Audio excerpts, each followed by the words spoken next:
So why is Jean Grey in the Spider-Man Brand New Day movie, right? I want to discuss that and talk about that a little bit right here. Jean Grey is not a character who is historically in the comics a character who does a crossover, so to say, with Spider-Man. She's not a major villain of Spider-Man. She's not a major hero, buddy cop kind of character with Spider-Man. She's more so like an ally that Spider-Man meets indirectly through crossovers. And when she does meet with Spider-Man, she's usually with a big team.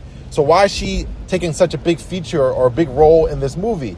I want to demonstrate and show you why. So number one, welcome to my channel. My name is Mark, aka Power Made Flesh of No Original Stories. On my channel, I like to explore and examine the concept that all stories are a retelling of the stars, hence the term stories.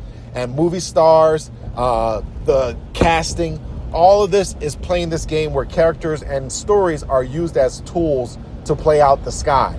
So in this movie, we have Jean Grey, who's going to play out the Phoenix.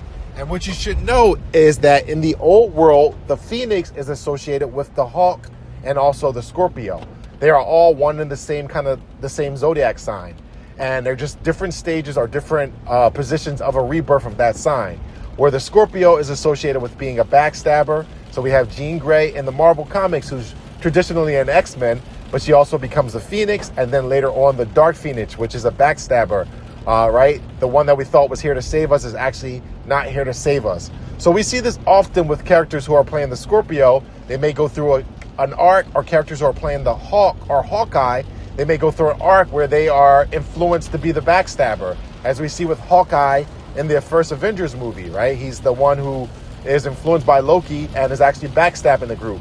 And so much so that he's actually efficient at it.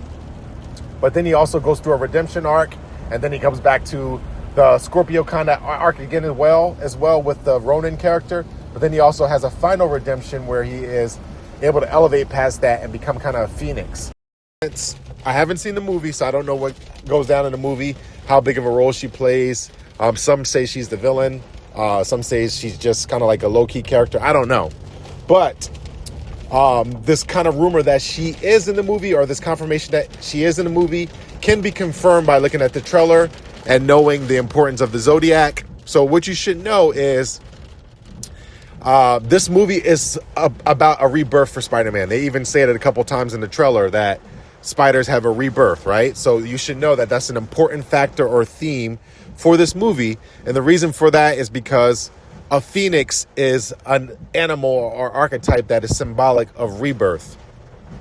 But many people don't know that a phoenix in the old world has many different zodiac signs or symbols that are associated with it. So often a Scorpio is associated with the Phoenix and a Hawk. So this is why you see in the trailer, we see the Scorpio, right? Who's not quite the Scorpio is what he says in the trailer. And then not a Hawk the bird, but the Incredible Hulk, right? So they're double downing and poking on people who know that, yes, a Phoenix will be in the movie or a Jean will be in the movie. Now, I suppose with how they're doing the trailer, that we won't see Jean Grey in her blue and gold or even red and gold. We'll see her in the green, right? And the green is associated with like a sinister veil or a covering or vision, right? Poor vision. Mysterio from Spider-Man, one of the Spider-Man movies, who's a master of illusions. That's his color. Even the spiritual AI, Vision, that's his color. So that green is often associated with a veil or a covering. It's actually the big theme behind this Avengers Doomsday movie coming out, right? And the green screens, think about movies like that have green screens, The Matrix, that color should always be associated with not seeing quite right? So we have this trailer that shows everyone else is under an illusion, but Spider-Man is the only one who's not susceptible or not as susceptible to the illusion. And the reason why this is important is if you follow some of my other videos, I always outline that how a lot of our mainstream stories are inspired and influenced by the Monkey King. And a lot of the X-Men have this association with the Monkey King. Gambit carries a staff.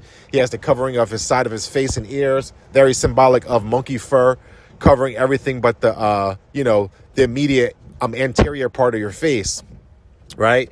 Even Jean Grey has that appearance, right? And all Monkey King characters are characters who are influenced by the Monkey King are Mercurial. They're special. So you often get to play on the anomaly or something special being with these characters. And we have Spider-Man, he's pretty much a Tarzan of the city, right? So the Monkey King kind of encoded in the character. He doesn't actually walk on the clouds, but when you see him up in the sky, it looks like a character is walking on the sky, right? With how often he's in the sky and the clouds with him swinging across the city. So he's essentially Tarzan of the city. And most Monkey King characters, or the monkey symbolically has to do with the spiritual, the mind, right? So Professor Charles Xavier is the golden monkey of the X-Men, right? The golden child, and he is a master of the mind. Same thing with Jean Grey. Well, we see that Spider-Man also has kind of enlightenment in his character, and all the Spider-Man characters, they kind of have this enlightenment. So another association I want to point out is that this movie is coming out under a full moon, the buck moon of the summer. I started on the 29th. And I noticed that a lot of Spider-Man movies have this association with being released during certain moons. Across the Spider-Verse was released during the Strawberry Moon. And a lot of the marketing behind it even associated the Strawberry Moon to it, where Burger King released a Miles Morales burger that looked like the Strawberry Moon. But Miles Morales is a character who is a strawberry bunny or strawberry rabbit, just like Kurosaki Ichigo in Bleach. So there's always this pairing of associating the moon. And there is this symbolism of a full moon being associated with a phoenix being a symbol of transformation or metamorphosis. So even the timing of the release of this movie is in direct alignment with this kind of concept of transformation. So, being so that we recently have this buck moon going on, right, which is having the aura and color of the phoenix, right? We can see that traditionally in the Phoenix storylines throughout the comics and the movies has this association with the moon, where the comic books, the Dark Phoenix final battle took place on the moon or a moon. We also see the full moon being depicted throughout this saga. And then in the movie, The Dark Phoenix, we actually see they do this job of overemphasizing that the moon goddess Selene is a part of Magneto's team, and she's killed, right? So Selene, the moon goddess, dies. Another thing I would say you can suspect in this movie is for Peter to have an arc or a moment where he is influenced by Scorpio energy, where he's kind of a backstabber or kind of under the influence of evil. We see this in the trailer with his dark eyes, very similar to the Dark Phoenix or Hawkeye under the influence of Scorpio energy. But that's just a part of the story to tell. So in part 2, I really will flush out Jean Grey a little bit more as I see more and more clips for the movie.